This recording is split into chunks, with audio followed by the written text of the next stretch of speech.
Ce sont les Munichois qui vont donner le coup d'envoi avec Coman qui est donc titulaire et qui sera titulaire dans le couloir gauche. Le ballon est donné derrière au gardien Neuer. Faux départ. J'allais expliquer que dans le coup d'envoi donné par l'équipe du Bayern, vous allez peut-être l'apercevoir vous sur vos écrans. Moi je vous le raconte avec 4-5 joueurs sur le côté droit qui vont monter très très haut pour aller mettre la pression sur la première relance de Neuer qui lui est déjà très loin de sa ligne de but. Voilà le long dégagement pour aller chercher Harry Kane sur le côté, Sané également avec Kimmich. Bref, on a essayé de déséquilibrer d'entrée la défense du Paris Saint-Germain avec donc le ballon récupéré par les Parisiens. Barcola et donc Dembélé seront tous les deux en pointe. La diagonale à gauche, la diagonale à droite pour Safonov. Il faut aller chercher s'appuyer sur Fabien Ruiz. Là, le gros travail de Nuno Mendes est bien fait. Barcola, il peut décaler. Il est tout seul. Fabien Ruiz sur le côté gauche. Le centre de Fabien Ruiz. Le ballon derrière. Oh, c'est pas possible. Zaïre Emery qui dévisse. Non, mais si, il a dévissé complètement au deuxième poteau alors qu'il était tout seul, le plat du pied, sécurité, et il n'a pas pris la bonne surface. Il pouvait même la contrôler, il avait largement le temps justement de faire ce qu'il voulait avec le ballon.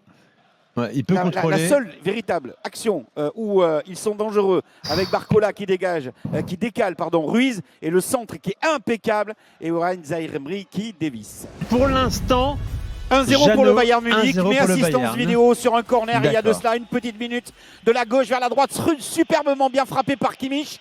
Est-ce qu'on est en train de vérifier s'il n'y a pas une petite faute sur Safonov? Parce qu'au moment où il essaie d'aller boxer le ballon, il est peut-être un petit peu gêné. En tout cas, pas de maîtrise de la part de Safonov, pas de maîtrise de la part des défenseurs parisiens. Le ballon revient dans l'axe, dans les 5,50 où se trouve Kim Jae, le Sud-Coréen, qui n'a plus qu'à ajuster de la tête et de la mettre au fond des filets. Le but est validé. Le but est validé pour le Bayern Munich. Il n'y a pas de faute, le ballon est rentrant. Personne ne gêne Safonov qui n'arrive pas à boxer le ballon correctement. Du coup, il rebondit devant le 5,50 et la tête de Kim Jae. Son premier but en Ligue des Champions, lui qui avait marqué déjà contre Francfort en Bundesliga. Le Bayern mène 1-0 face au Paris Saint-Germain. Et là, les affaires parisiennes se compliquent. Et ça est récupéré par le Bayern, ça part en contre-attaque avec Kingsley Coman. Attention, Goretzka, l'arbitre est intervenu. L'arbitre est intervenu, carton rouge. Dembélé, carton rouge, il a pris deuxième rouge. carton jaune pour Dembélé qui en avait pris un tout à l'heure en première période avec cette faute qu'il a faite sur le premier ballon dégagé par les joueurs du Bayern Munich. Deuxième carton jaune, carton rouge. C'était Davis qui était au sol. C'est la faute sur Davis que Dembélé est sanctionné d'un deuxième carton jaune. Expulsé à la 56e minute. Paris est mené 1-0 et va finir le match à 10 contre 11.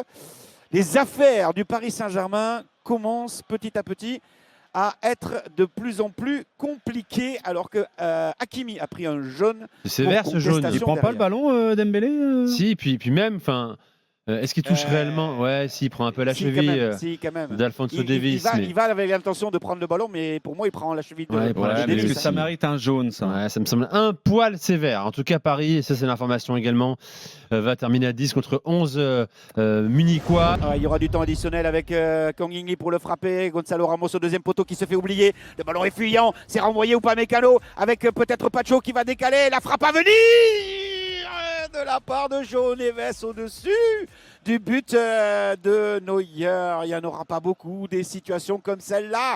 Il faut s'appliquer sur ce genre de situation. Manu, quel dommage, parce que le ballon avait été remarquablement récupéré par Pacho pour la remiser derrière pour João Neves. Surtout pour un joueur avec sa technique. Là, il peut cadrer là-dessus. Voilà, exactement. On peut parler de fatigue en fin de match. Il a beaucoup couru. Et encore, je ne suis pas persuadé par rapport à ça. Mais un joueur de sa qualité technique, parce qu'on le prend pour ça. Exactement. Il doit assurer sa frappe. La dernière cartouche avec le coup franc. Kang In Lee qui va la mettre vers la surface de réparation. La tête de Marquinhos remisée derrière lui pour Hakimi. Non, le ballon est dégagé. Ça revient sur Vitinha. L'arbitre n'a toujours pas sifflé. Vitinha qui va revenir dans l'axe. Il ne peut pas frapper. Il va décaler sur le côté gauche avec Nuno Mendes. Nuno Mendes à la lutte avec Leimer. Il va tenter de déborder. Il va tenter peut-être de récupérer le ballon. C'est fait. Olysée qui revient. Le centre au premier poteau pour aller chercher Gonzalo Ramos. Le corner sera obtenu. Non, le ballon est récupéré par Olysée. C'est fini. C'est fini. C'est terminé. Victoire du Bayern Munich sur le score de 1-0. Défaite du Paris Saint-Germain ici à Munich. Une de plus, la troisième dans cette campagne européenne. Ils sont toujours dans le dernier bloc de cette formule de championnat. Ils sont pour l'instant toujours virtuellement éliminés. Il restera 3 matchs et sur ces 3 matchs, il y aura Salzbourg, Manchester City Et enfin Stuttgart, où il faudra inévitablement prendre des points pour espérer arracher au minimum une place de barragiste.